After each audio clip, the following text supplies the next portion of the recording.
রান্না হচ্ছে এখানে? খিচুড়ি হচ্ছে গো আজকে এখানে। এগুলো কি দেওয়া হলো? এখানে দেওয়া হলো, প্রথমে দিলাম সরষের তেল, তারপরে শুকনো লঙ্কা, তেজপাতা, আদা আর পাঁচফোড়ন সম্মান।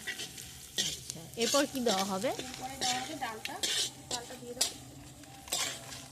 মিষ্টি ডালটা কোথায় পরে দিব। তারপরে দিয়ে দেবো চাল।